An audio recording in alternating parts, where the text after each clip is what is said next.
வணக்கம் பிரியமானவர்களே, இந்த புது வருடத்தை தொடங்கின நாள் முதல் கொண்டு எத்தனை பேர் நீங்க உங்களுடைய விசுவாசத்திலே பல காரியங்களை கைப்பற்றும்படியாய் பலனாய் போராடி கொண்டிருக்கிறீர்கள்?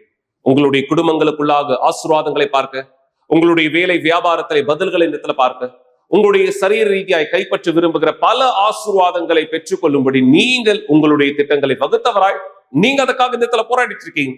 இது தவறுன்னு நான் சொல்லல. ஆனா ஆண்டவராக இயேசு சொன்ன வார்த்தையோடு நீங்கள் இந்த இடத்தில் செய்கிற செயலை ஒப்பிட்டு பாருங்க. இயேசு நமக்காக சொன்ன வார்த்தையானது என்ன? முதலாவது தேவனுடைய ராஜ்யத்தையும் அவருடைய நீதியையும் தேடுங்கள், பிற்பாடு இவைகள் எல்லாம் உங்களோடு கூட கொடுக்கப்படும். நீங்க தேவனுடைய ராஜ்யத்தை, அவருடைய வழி விருப்பங்களை தேடுகிறவராய், அதன்படி வாழ்கிறவராய், உங்களுடைய விசுவாசத்தை எல்லா காவலோடு காத்துக் கொள்கிறவராய் இந்த இடத்துல இருக்கிறீங்களா? என மறக்காதீங்க மக்களே, நாம் சரீர ரீதியாய் கைப்பற்றுகிற எல்லா காரியத்திற்கும் ஒரு முடிவின் நாள் உண்டு. சரீர ரீதியாய் நம்ம பெற்றுக்கொள்கிற எல்லாமே ஒரு நாள் இந்த இடத்துல முடிந்து போகும். நீங்க இந்த இடத்துல எந்த வீட்டை கட்ட விரும்புறீங்களோ, எந்த வாழ்க்கையை வாழ விரும்புறீங்களோ, எந்த திருமணத்துக்குள்ள உங்கள் நுழைக்க விரும்புறீங்களோ, எந்த ஆசீர்வாதங்கள் சரீர ரீதியான பதிலாய் பெற்றுக்கொள்ள விரும்புறீங்களோ, கவனிங்க, இது எல்லாவற்றுக்கும் ஒரு முடிவின் நாள் ஆனது இந்த இடத்துல உண்டு. ஆம், இது எல்லாமே ஒரு நாள் இந்த இடத்துல முடிந்து போகும். இது எப்படியானது நான் உங்களுக்கு பேசி விளக்குறதுக்கு முன்பாக ஒரு வீடியோவானதை நீங்க பார்க்க நான் விரும்புறேன். இந்த வீடியோவானது மிக தெளிவான விளக்கத்தை இந்த இடத்துல காண்பிக்கும். எல்லாமே ஒரு நாள் முடிந்து போகும் என்பதை இந்த வீடியோ பாருங்க, பிற்பாடு நாம் இணைந்திருக்கலாம். என்ன நல்லா பாருங்க, என்ன நல்லா உத்து பாருங்க. நான் என்ன நினைச்சிட்டு இருக்கேன்னு சொல்லுங்க. வயதானவன் நேரத்தை வீணாக்கிட்டு இருக்கான், கடைசி காலத்தை எண்ணிட்டு இருக்கான்னு நினைக்கிறீங்களா? உண்மையில நான் இங்க வந்தேன் உங்ககிட்ட சொல்றதுக்காக. எல்லாமே கடந்து போயிடும். நீங்க கற்பனை பண்ணி பார்க்காத வேகத்தை விட இது எல்லாமே நேத்து நடந்த மாதிரி இருக்கு. என்னுடைய விளையாட்டுகள், என்னுடைய அனுபவம், நான் எல்லாத்துலயும் ஆர்வமா இருந்தேன். எனக்கு இன்னும் கூட நல்ல ஞாபகம் இருக்கு, என்னுடைய அம்மா செய்யற நல்ல உணவு என் குடும்பம் முழுவதும் ஒன்றா இணைவோம் ஞாயிற்றுக்கிழமையில.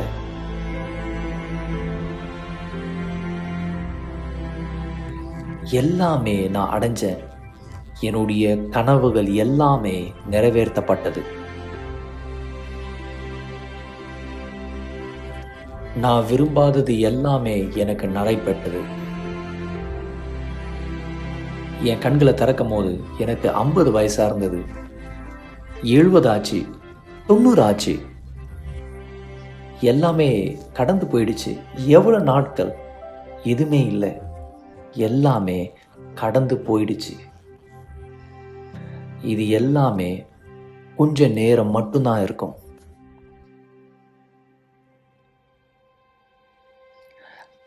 நீங்க என்ன பார்த்துட்டு இருக்கீங்களோ அது நான் கிடையாது. இது வெறும் ஒரு மேல் உரை மட்டும்தான். இது உலகத்தினால அழிக்கப்பட்டு மண்ணுக்கு சென்றுவிடும். இந்த கண்களை பயன்படுத்தி பார்க்க வேண்டிய இடத்தை நான் பார்க்கிறேன். இந்த கால்களை பயன்படுத்தி போக வேண்டிய இடத்திற்கு நான் போகிறேன். நான் வயதாக மாட்டேன், எனக்கு மரணமும் இல்லை. நான் நீங்கள் எதை கவனமாக கவனிக்கவில்லையோ அதுதான் நான் உங்கள் ஆத்துமா. நான் உண்மையில் இருக்கேன். கண்ணாடி வழியாக பார்க்கிறது நீங்கள் கிடையாது, அது உங்கள் ஆத்துமா. ஒரு நாள் நீங்கள் இளமையாக இருந்தீங்க, வயது உள்ளவனாக மாறினீங்க, இறந்தீங்க.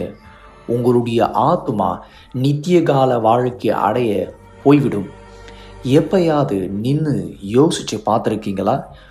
உங்களுடைய கண்கள் உண்மையாகவே திறக்கப்படும் போது நீங்க எந்த இடத்திற்கு செல்வீங்க?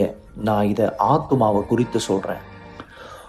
வெளியே இருக்கிற காரியங்களை குறித்து மறந்துவிட்டு உங்களுக்குள்ள மறைந்திருக்கிற பொக்கிஷங்களை குறித்து நினைச்சு பாருங்க.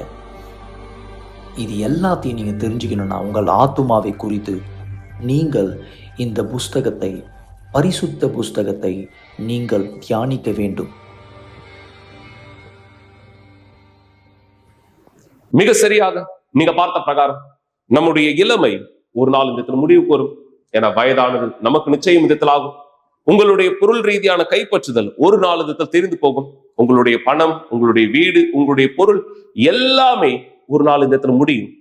நீங்க இந்த உலகத்திலேயே உலக ரீதியான பதில்களாய், சரீரபூர்வமான பதில்களாய் கைப்பற்றுகிற எல்லாவற்றுக்கும் ஒரு முடிவின் காலம் உண்டு. There is an expiry date for everything. எல்லாவற்றுக்கும் ஒரு முடிவின் காலம், ஒரு முடிவின் நாள் உண்டு. ஒரே ஒரு விஷயத்தை தவிர, தேவனோடு கூட நாம் பெற்றுக்கொள்கிற ரட்சிப்பு இதுதான் நித்தியமானது. அதனாலதான் தேவனுடைய வார்த்தை தெளிவா சொல்லுது, நித்திய ராஜ்யத்திற்குள் பிரவேசிக்கிறவர்களாய் அதற்கு கணக்கில்லாத வருஷங்கள், முடிவில்லாத காலம் உண்டு. இந்த பதிலை தான் நாம் பெறுவதை தேவனிடத்துல விரும்புகிறார். இந்த பதில் உங்க ஒவ்வொருத்தருடைய வாழ்க்கையில தேவன் நிஜமாக்க விரும்புகிறார். ஆனா எத்தனை பேருடைய வாழ்க்கை தேவனுடைய வார்த்தைக்கு கீழ்ப்படுகிறதாய், அவரை அவருடைய ராஜ்யத்தை முதலாவது வைக்கிறதாய் இருக்கிறது? சரி, அந்த நேரம் யார் நிகழ்ச்சியை பார்த்துட்டு இருக்கீங்களோ, நீங்க யாரா இருக்கீங்கன்னு தெரியாது. ஆனா உங்களுக்கு தெரியும் நீங்க எப்படியான ஒருவரா இந்த இடத்துல இருக்கீங்க. இந்த நேரம் ஒரு சாட்சியை நீங்க பார்க்க போறீங்க. இந்த நபர் தேவனோடு கூட இணைந்து தேவனுடைய வழியை இந்த இடத்துல கீழ்ப்படிந்தவராக இருந்த பொழுது பல ஆசீர்வாதங்கள், பல பதில்களை பெற்றுக்கொண்டார். ஆனா இவர் இந்த பதில்களை பெற்றுக்கொண்ட சமயத்திலே இந்த ஆசீர்வாதம் தன்னுடைய வாழ்க்கை மீது இந்த இடத்துல வந்ததை இவர் இந்த இடத்துல உணர்ந்த பிற்பாடு, தேவன் இல்லாமல் என்னால் எல்லாவற்றையும் செய்ய முடியும் என்று தன்னுடைய சுய பலத்திலே எல்லாவற்றையும் செய்ய நினைத்தார். எல்லாவற்றையும் இழக்க நேர்ந்தது. இதுதான் பல மக்களுடைய பிரச்சனையா இன்னைக்கு இருக்கு.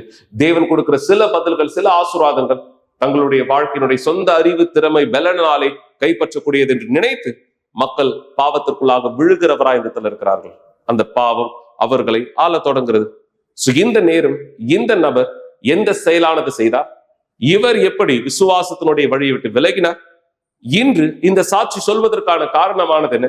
இந்த சாட்சியிலிருந்து நீங்கள் என்ன கற்றுக்கொள்ள வேண்டும் என்று தேவன் விரும்புகிறார். இப்படியான பல கேள்விகளுக்கான பதிலாய் இந்த சாட்சியை நீங்கள் என்னோடு கவனமாய் பார்க்கும்படி உங்களை நான் வரவேற்கிறேன். இந்த சாட்சி பிற்பாடு மீண்டுமாய் இணைந்திருக்கலாம். சுய அழிவு தான் மனித குலத்துக்கு ஏற்படுற முக்கிய அழிவா இருக்கு. நான் இந்த மாதிரியாக தான் 28 வருஷமா ஆலயத்துக்குள்ளாக வாழ்ந்து கொண்டிருந்தேன்.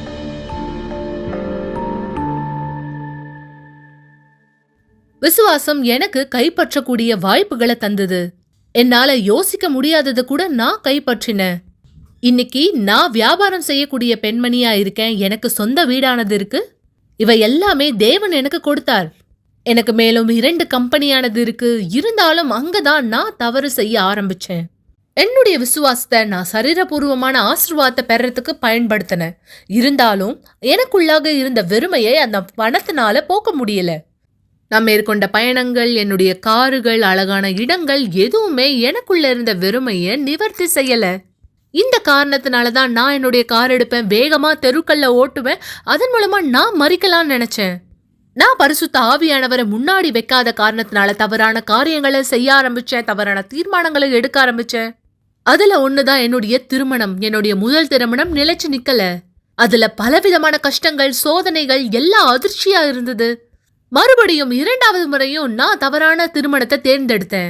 நான் 2வது முறை திருமணம் செஞ்சுக்கிட்டேன். அது முதல் திருமணத்தை காட்டிலும் மிகவும் கொடுமையானதா இருந்தது. நான் ஆலயத்துக்குள்ளாக தான் இருந்தேன். இன்னொருத்தரை சந்திச்சேன், அவரையும் திருமணம் செய்ய முயற்சி செய்தேன். இருந்தாலுமே நான் இன்னும் வெறுமையான நபரா தான் இருந்தேன். எனக்குள்ள உற்சாகம் இல்ல, சந்தோஷம் இல்ல. நான் மன அழுத்தத்துக்கு உள்ளான, இன்னும் சொல்ல போனா மறிக்க விரும்பினேன். இந்த மாதிரியாக தான் எனக்குள்ள இருந்த வெறுமைக்கான பதில்களை நான் தேடிக்கிட்டு இருந்தேன். அதன் காரணமாக தான் நான் தாயாகணும்னு நினைச்சேன். ஏன்னா நான் தாயானா எனக்குள்ள இருக்கிற இந்த வெறுமையை போக்கிடலாம்னு நினைச்சேன். அதனால நான் கர்ப்பம் தரித்தேன். இருந்தாலும் 8 வாரம் கர்ப்பமா இருக்கிற நிலையில எனக்கு கரு களைஞ்சு போச்சு. நான் எனக்குள்ள சந்தோஷத்தை, ஒரு சமாதானத்தை உருவாக்குறதுக்காக செஞ்ச காரியம் இன்னும் எனக்கு அதிக பாதிப்பையும் கஷ்டத்தையும் கொடுத்தது. அது எனக்குள்ள வலியை கொடுத்தது. அந்த வலியில நான் வாழ்ந்துகிட்டு இருந்தேன். எனக்குள்ள சோகமும் வருத்தமும் அதிகமா இருந்ததை நான் பார்த்துட்டு இருந்தேன். எனக்கு தேவன் மீது கூட கோபமானது வந்தது. நான் அப்ப சொல்லியிருந்தேன், தேவனே, உங்களுடைய வார்த்தையில நான் கவனம் செலுத்த விரும்புறேன். நீங்க சொன்ன மாதிரி யாரெல்லாம் விசுவாசத்தோட உங்க இடத்துல கேட்கிறாங்களோ அவங்களுக்கு நீங்க எதையும் செய்வீங்கன்னு, நீங்க இதைதான் கொடுப்பீங்கன்னு எதுவும் தனிப்பட்ட முறையில சொல்லல. நான் இத கேட்க விரும்புறேன். சரீரபூர்வமானது எல்லாவற்றையும் பெறக்கூடிய நபரா இருந்தும் கூட எனக்குள்ள இருக்கிற இந்த வெறுமைய, இந்த வெறுமையான எண்ணத்தை போக்குறதுக்கு என்னால எதுவுமே செய்ய முடியலையேன்னு நான் கேட்டேன். அந்த தருணத்துல எனக்குள்ள இருந்த வெறுமை, வருத்தம் எல்லாமே உள்ள இருந்து வெளியே வந்தது. நான் தேவனிடத்துல என்னுடைய வருத்தத்தோட பேசினேன். இது பாக்குறதுக்கு எப்படி இருக்குன்னா, இது வரைக்கும் நான் தேவனை அறியாதவளா இருந்தது போல இருந்தது. இருப்பினும் தேவன் இந்த மாதிரியான கடினமான சூழ்நிலைகளை என்னை கடந்து போக வச்சிருக்காருன்னா, இந்த சூழ்நிலைகள் தான் என்னை உண்மையாகவே பலப்படுத்திச்சு. எனக்குள்ள இருந்த பலத்தை வெளிப்படுத்துச்சு. அதன் மூலமா நான் புரிந்து கொண்டேன், எனக்குள்ள இருந்த வெறுமைத்தன்மையானது பரிசுத்த ஆவி இல்லாததுனாலதான். அந்த தருணம் நான் உண்மையாகவே எதிர்ப்படைஞ்சேன். தேவனுடைய வார்த்தையை எதிர்த்தது போல முன்பு போல இல்ல, பரிசுத்த ஆவியானவர் எனக்குள்ள இல்லங்கிறத எதிர்ப்ப நான் உருவாக்கி கொண்டேன். என்னை ஒவ்வொரு நாளும் வாட்டி கொண்டிருக்கிற இந்த வெறுமையை பார்த்து நான் எதிர்ப்படைஞ்சேன். உண்மையை சொல்லணும்னா, நான் எவ்வளவு நாளுக்கு முன்னாடி பரிசுத்த ஆவியானவரை பெற்றுக்கொண்டிருக்க முடியும்? பிஷப் மசேதோ இதை குறித்து பேசும் பொழுது எனக்குள்ளாக உண்மையாகவே இதை எதிர்ப்ப உருவாக்குச்சு. அவர் சொன்னாரு, நீங்க இந்த இடத்துல அமைதியா இருக்காதீங்க, உங்க வாய்களை திறந்து பேசுங்க, கூக்குரல் இடங்க, அவரிடத்துல கேளுங்க, அவரை தேடுங்கன்னு சொன்னாரு. அந்த தருணம் நான் தேவனிடத்துல பேசினேன். தேவனே, இங்க பாருங்க, நான் எவ்வளவா கைப்பற்றி இருக்கேன். என்னுடைய சரீரபூர்வமான வாழ்க்கைக்கு நான் முக்கியத்துவம் இது நாள் வரைக்கும் கொடுத்துக்கிட்டு இருந்தேன். இன்னைக்கு பாருங்க, நான் இந்த இடத்துல இருக்கேன். ஆனா உள்ளார உடைக்கப்பட்டவளா இருக்கேன். எனக்கு 20 வயது ஆகுது. எனக்கு சிறு வயதா இருக்கும் பொழுதே என்னுடைய தந்தை எனக்கு என்னெல்லாம் தேவையோ அதுக்காக போராடினாரு. இனிமேலும் என்னுடைய இருதயம் விரும்புகிற காரியத்துக்காக நான் போராட விரும்பல, ஆனா உங்களுக்காக நான் போராட விரும்புறேன்.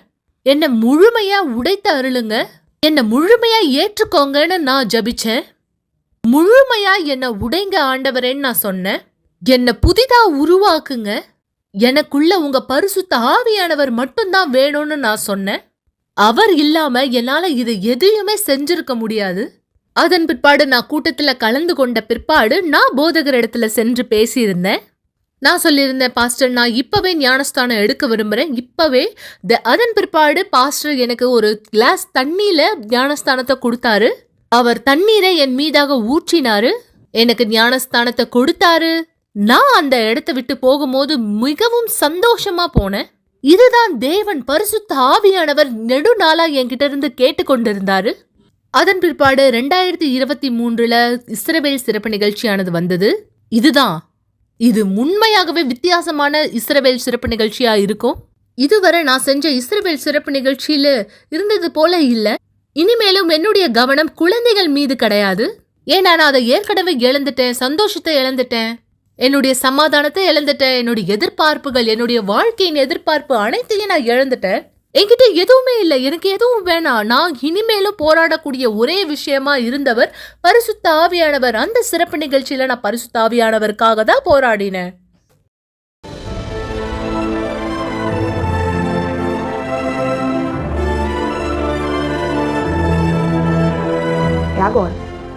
என்கிட்ட எதுவுமே இல்லை கொடுக்கறதுக்கு. நான் பீடத்து மீது சென்றிருக்கும் போது நான் பீடத்தை தொட்டு சொன்ன, தேவனே இப்ப எல்லாமே உங்ககிட்ட தான் இருக்கு, உங்க கையில தான் இருக்கு, இப்ப நீங்க மட்டும்தான். நான் அந்த தருணம் பரிசுத்தாவி இல்லாம இருந்தேன். நான் பீடத்திலிருந்து இறங்கி போகும்போது வித்தியாசத்தை உணர்ந்தேன். ஜூலை 19ஆம் தேதி நான் பீடத்து மீது சென்றிருந்தேன். 20ஆம் தேதி நான் மருத்துவர் இடத்துக்கு சென்றிருக்கும் பொழுது என்னுடைய கருப்பையில கட்டிகள் இருக்கத நான் கண்டடைந்தேன். நான் அழுதுகிட்டே கார் ஓட்டிக்கிட்டு இருந்தேன். எனக்கு ஞாபகம் இருக்கு, நான் தனியா அழுதுகிட்டு இருந்தேன். அந்த தருணம் நான் சொன்னேன், ஆண்டவராகிய இயேசுவே, பிஷப் மசீது சொன்னது போலவே உங்களை அபிஷேகம் பண்றது ஆண்டவர் தான். ஆண்டவராகிய இயேசுவே, நீங்க என்ன அபிஷேகம் பண்ணலன்னா பரிசுத்த ஆவியானவரை நான் இப்ப பெற்றுக்கொள்ளனா இதுதான் என்னுடைய முடிவா இருக்கும். அந்த தருணம் நான் ரொம்பவும் பதட்டமா இருந்தேன். இதுக்கப்புறம் என்ன செய்யறதுன்னு எனக்கு தெரியல. எல்லாமே தவறா போய் கொண்டிருந்தது. அந்த தருணத்துல நான் குறைவா எதிர்பார்த்துட்டு இருந்தேன். ஆனா நான் எதிர்பார்த்த அந்த நபர் பரிசுத்த ஆவியானவர் அந்த தருணத்துல என் மீதாக வந்தாரு. ஆண்டவராகிய இயேசு பரிசுத்த ஆவியானவரை எனக்குள்ளாக கொடுத்தாரு. எனக்குள்ளாக இருந்த பயம், பதட்டம், நான் எல்லா நேரமும் பயப்படுவேன். எல்லாமே அந்த பதற்றம், அந்த படபடப்பு, சோகம், வருத்தம் எல்லாமே என்னை விட்டு மறைஞ்சிருச்சு. அந்த தருணத்துல பரிசுத்த ஆவியானவருடைய பிரசனத்தை நான் ரொம்பவும் பலமா உணர்ந்தேன். நான் அழுத நிறுத்தினேன். நான் அந்த தருணத்துல இருந்து சிரிக்க ஆரம்பிச்சேன். ஆண்டவரே, நிஜமாகவா, உண்மையாகவா நீங்க இங்க இருக்கீங்களா? என் தேவனே, நான் அவரை துதிக்க ஆரம்பிச்சேன். நன்றி நன்றின்னு சொன்னேன். இது சொல்ல முடியாத அளவுக்கு அடங்காத சந்தோஷமா இருந்தது. அதிலிருந்து அந்த சந்தோஷத்தை நான் ஒவ்வொரு நாளும் கடந்து சென்றுகிட்டு இருக்கேன். சில நேரத்துல மக்கள் சாட்சியில கொடுக்கிற அந்த சந்தோஷத்தை எனக்கு நினைவுபடுத்தியது. அப்ப அவங்க சொல்லுவாங்க, பரிசுத்த ஆவியானவர் வரும்பொழுது நான் சந்தோஷத்தை பெற்றுக்கொண்டேன்னு. இதுதான் அந்த சந்தோஷம். இப்ப அதை நான் நேரடியா பார்த்தேன். தேவன் என் மீதாக இருக்காரு. என்னால இன்னமும் நம்ப முடியல தேவனேன்னு சொன்னேன். மேலும் எனக்கு இப்பதான் பிறந்த மாதிரி இருக்கு. அதன் பிற்பாடு 23ஆம் தேதி காலையில ஞாயிற்றுக்கிழமை கூட்டத்துக்கு நான் சென்றிருந்தேன்.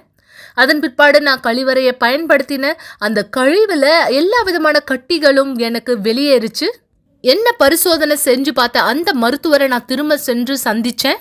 27ஆம் தேதி நான் மறுபடியும் சோதனையை மேற்கொண்டேன். நான் சொன்னேன், டாக்டர், எனக்குள்ளாக இருந்த அந்த கட்டிகள் எல்லாமே வெளியே வந்துருச்சு. அவர் சொன்னாரு, அப்படியா, சரி நம்ம பரிசோதிச்சு பார்க்கலான்னு சொன்னாரு. என்னுடைய மருத்துவ அனுபவத்துல இந்த மாதிரி ஒருத்தருக்கு தான் இந்த மாதிரி நடந்திருக்கு, அதனால இதை பரிசோதிச்சு பார்க்கலான்னு சொன்னாரு. அவர் பரிசோதனை மேற்கொண்ட பிற்பாடு அவர் சொன்னாரு, நீங்க உண்மையாகவே குணமாக்கப்பட்டிருக்கீங்க. எந்த விதமான கட்டிகளும் இனிமேலும் உங்க கருவுல கிடையாது. எல்லாமே வெளியேறிடுச்சு, எல்லாமே சரியாயிடுச்சு. உங்களோட கருப்பை சரியான அளவுல இருக்கு, எல்லாமே ஆரோக்கியமா இருக்குன்னு சொன்னாரு.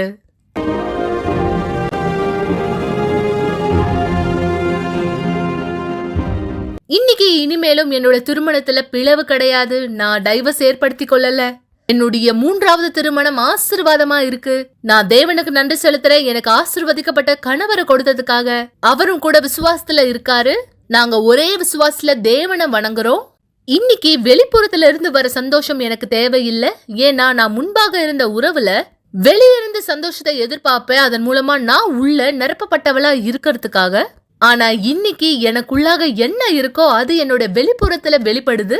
என்னை சுத்தி இருக்கிறவங்க, எனக்கு நெருக்கமா இருக்கிறவங்க எல்லோருக்குமே நான் உண்மையை சொல்லணும்னா, ஒருவேளை தேவன் எனக்கு என்னெல்லாம் கொடுத்தாரோ எல்லாவற்றையும் எடுக்கணும்னு நினைச்சாருன்னா நான் எப்படி சந்தோஷமா இருக்கணும் அப்படியே ரொம்பவும் சந்தோஷமா இருப்பேன். இது எப்படின்னா, பிஷப் ரெனாட்டோ முன்னாடி சிறப்பு நிகழ்ச்சியில சொன்னது போலதான், நாம விசுவாசிச்சோன்னா இந்த சேர்கள்ல நாம உட்காந்து சாட்சிகளை கொடுப்போம்னு என்னால யோசிச்சு கூட பார்க்க முடியல நான் இந்த இடத்துல இருப்பேன்னு.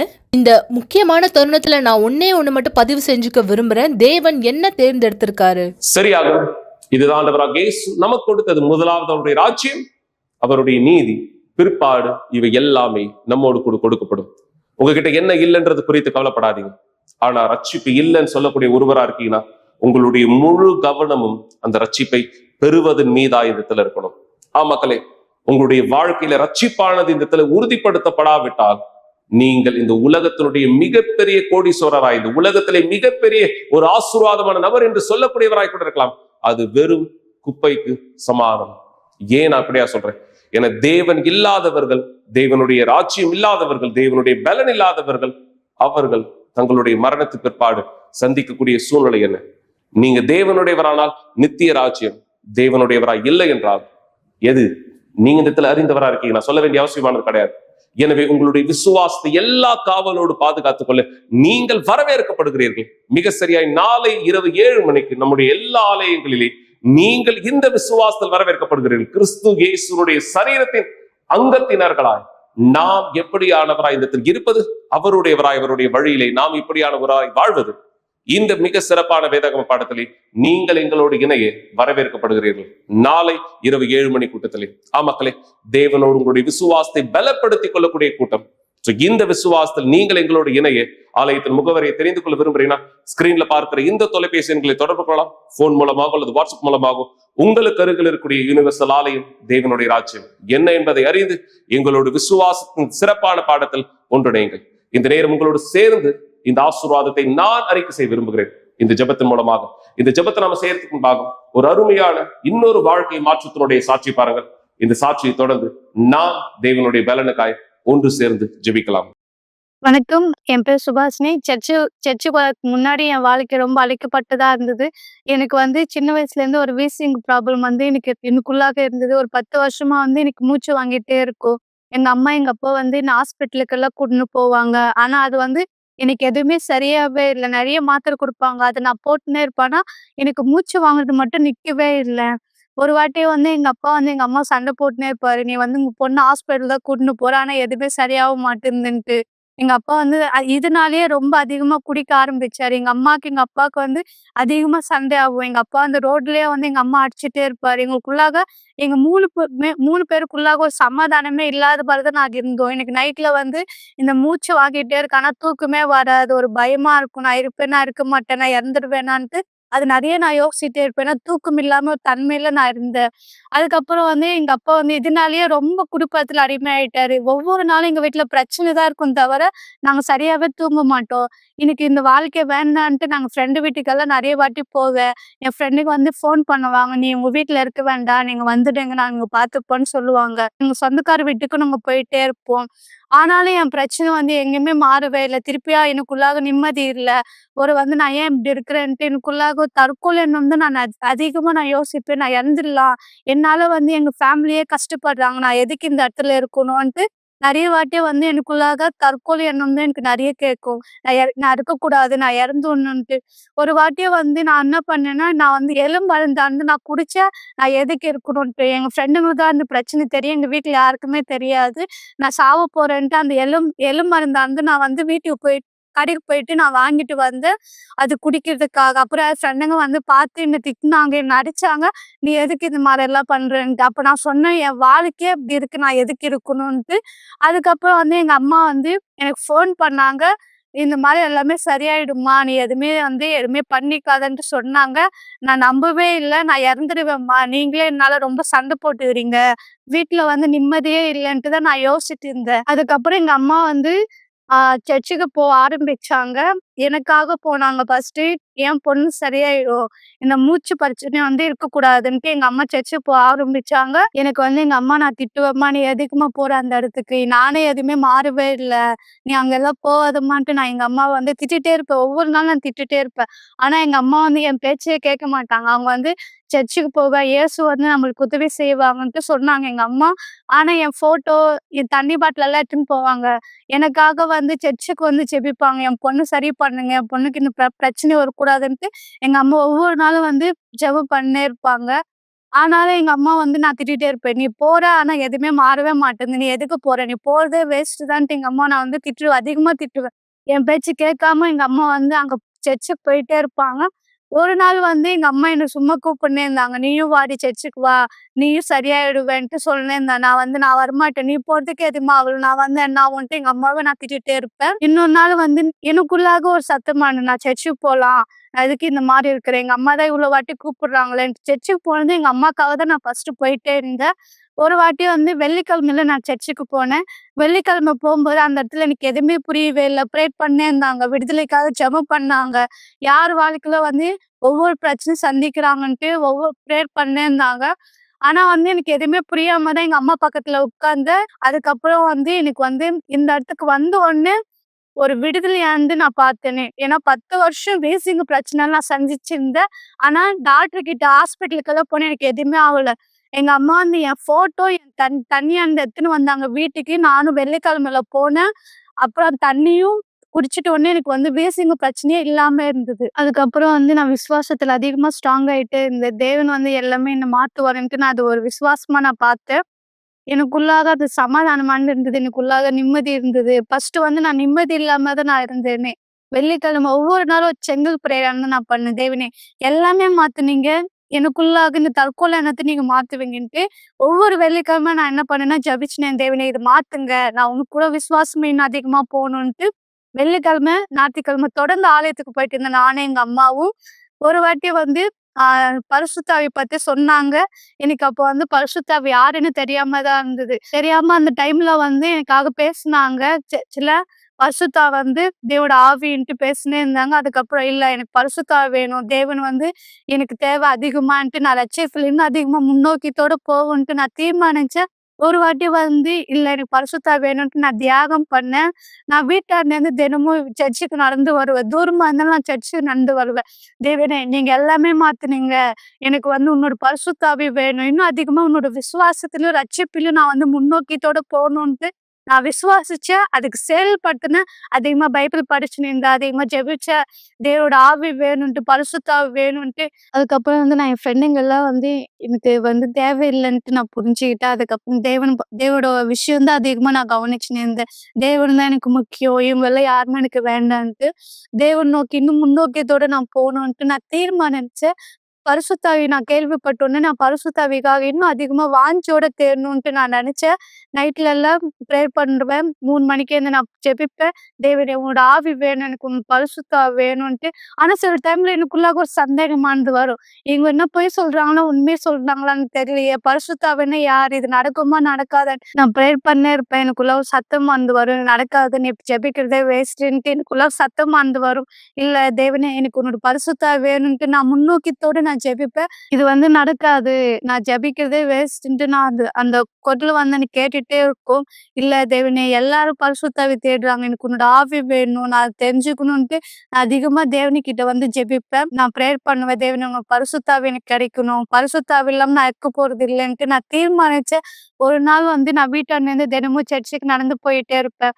ஏன்னா பரிசுத்த ஆவி தான் எனக்கு முக்கியம் நான் தெரிஞ்சுக்கிட்டேன். அந்த டைம்ல என் ஆத்மா வந்து தேவனுக்கிட்ட போகணும், நான் வந்து இன்னும் அதிகமாக விசுவாசத்துல செயல்படுத்தணும்னு நான் புரிஞ்சுக்கிட்டேன். அதுக்கப்புறம் வந்து ஒரு நாள் வந்து நான் புதன்கிழமை ப்ரேயருக்காக நான் போனேன். அந்த டைம்ல வந்து நான் வந்து அதிகமா நான் ஜெபிச்சேன். தேவனே நான் இவ்வளவு நாள் வந்து நான் தியாகம் பண்ணேன். காலையில 3 மணிக்கு இருந்து நான் ப்ரேயர் பண்ணேன். வீட்டுக்கு நான் போகும்போது உன்னோட பரிசுத்த ஆவியோட தான் நான் போகணும், தேவோட ஆவியோட தான் நான் போகணுன்ட்டு தீர்மானிச்சேன். அதுக்கப்புறம் எனக்குள்ளாக பரிசுத்த ஆவியானவர் இறங்க வந்தாரு. இது வந்து ஒரு உணர்ச்சி கிடையாது. நான் எதுவுமே உணர்வே இல்லை, தேவன் யாருன்ட்டு நான் உணர்வே இல்லை. ஆனா எனக்குள்ளாக அந்த உறுதியானது எனக்குள்ளாக இருந்தது. தேவோட ஆவி பெற்றுக்கிட்ட ஒரு உறுதியானது எனக்குள்ளாக இருந்தது. நான் இன்னும் அதிகமாக முன்னோக்கியத்தோட போறேன். என் வீட்டுல எவ்வளவு பிரச்சனை வந்தாலும், இன்னும் எதிர்த்து வந்தாலும் நான் வந்து பரிசுத்த ஆவியோட இன்னும் அதிகமா முன்னோக்கியத்தோட நான் போறேன். இனிமேலும் வந்து எனக்கு வந்து வியாதி பிரச்சனையே இல்ல, எனக்குள்ள தற்கொலை இல்ல. நான் வந்து சமாதானமா இருக்கு, எனக்கு நிம்மதியா இருந்திருக்கு. ஃபர்ஸ்ட் வந்து நான் நிம்மதி இல்லாம நான் இருந்தேன். ஆனா இப்போ வந்து எனக்குள்ளாக சமாதானம் இருக்கு, நிம்மதி இருக்கு. தேவோட ஆவி பரிசுத்த ஆவி எனக்குள்ள இருக்குன்ட்டு எவ்வளவு பிரச்சனை வந்தா நான் எதிர்த்து போறதுக்கு நான் தயாரா இருக்கேன். ஏன்னா எனக்கு தேவோட ஆவியானது பரிசுத்த ஆவியானவர் எனக்கு கூட இருக்காரு. இன்னும் அதிகமா தேவனுக்கிட்ட நான் முன்னோக்கியத்தோட போறதுக்காக அந்த பலன் என்கிட்ட இருக்கு.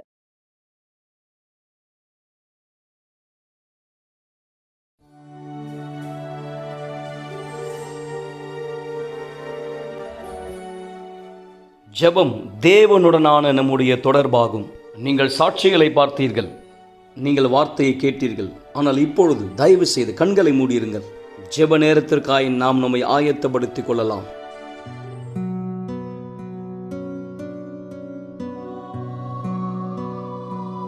எங்களானவராகிய இயேசுவே, என் தேவாவியானவரே, இதோ இந்த நேரம் இந்த நிகழ்ச்சியை இந்த மக்கள் யார் பார்த்து கொண்டிருக்கிறார்களோ, இந்த வார்த்தைகள் இவர்களுக்கு சொல்லப்பட்டது தற்செயலானதல்ல. இந்த வார்த்தை இவர்களுக்காய் கொடுக்கப்படுகிறது. இவர்கள் ஒவ்வொருத்தருடைய ஆத்துமா மீது நீர் கவனம் உள்ளவராய் இருக்கிறேன். எனவே தேவனை ஆண்டவராக இயேசுவை எல்லா கவலைகள், எல்லா பதட்டங்கள், எல்லா விதமான உலக ரீதியான யோசனை இருந்து இந்த மக்களை விடுதலை செய்து உம்முடைய வழியிலும், உம்முடைய விருப்பத்திலும், உம்முடைய பலனிலும் இந்த மக்களுடைய வாழ்க்கையானதை நகர்த்தி கொண்டு செல்ல கேட்கிறேன். என் தேவனை ஆண்டவராக இயேசுவை எல்லா குழப்பமான நிலையிலிருந்து இவர்களது வாழ்க்கை நீர் விலக்கி உன்னுடைய வழிகளுக்கும் உன்னுடைய விருப்பங்களுக்கும் நீர் இந்த மக்களுடைய வாழ்க்கையை ஆசீர்வதிக்க என்று கேட்கிறேன். பரிசுத்த ஆவியானவரே, தேவனே, எல்லா விதமான அசுத்தத்தினுடைய வேலைகள் இந்த கட்டப்படட்டும். இந்த மக்கள் உன்னுடைய சிந்தனையை தனக்குள்ளாக பெற்றுக் கொள்ளட்டும். நீர் சொன்னீர், முதலாவது என் ராஜ்யம், என் நீதியை தேடுங்கள். இதோ யாரெல்லாம் இதை செய்யவில்லை, இப்பொழுது இதை செய்வதற்கான பலனை தருகிறார்கள். யார் அதை செய்து கொண்டிருக்கிறார்களோ தொடர்ந்து அந்த விசுவாசத்திலே நிலை நிற்க உதவி செய்கிறார்கள். இந்த நபருடைய வாழ்க்கையை, வழியை, இவர் முழு குடும்பத்தை உன் கைகளில் ஒப்படைக்கிறேன், ஆசீர்வதிக்கிறேன். விசுவாசிக்கிற ஒவ்வொருத்தருடைய வாழ்க்கை மீது உம்முடைய நாமம் மகிமைப்படுத்தப்படுவதாய் இயேசு கிறிஸ்துவின் பெயராலே குணமடையுங்கள், விடுதலையாக்கப்படுங்கள், ஆசீர்வதிக்கப்படுங்கள். அவருடைய பிள்ளையாய், அவருடைய நாமத்தை மகிமைப்படுத்துகிற சாட்சியாய் தேவன் உங்களை ஆசீர்வதிப்பாராக இயேசுவின் பெயரால். ஆமென். தேவன் உங்களோடு கூட இருக்கிறார் மக்களே. அவருடைய வல்லமை உங்களுடைய வாழ்க்கைக்குள்ளாக இருக்கிறது. நீங்கள் அவருக்கு இடம் கொடுத்தால் அவர் உங்கள் வாழ்க்கையை அதி அற்புதமானதாய் ஆசீர்வதிப்பார். எனவே தவற விடாதீர்கள். நாளை விசுவாசத்தினுடைய சிறப்பான கூட்டத்திலே ஆலயத்தில் ஒன்றிணைந்திருக்கலாம், அல்லது இரவு மீண்டுமாய் இந்த நிகழ்ச்சியிலே உங்களோடு ஒன்றிணைந்திருக்கிறேன். தேவன் உங்களோடு கூட இருப்பார். சென்று வாருங்கள், இயேசு நாமத்தினாலே.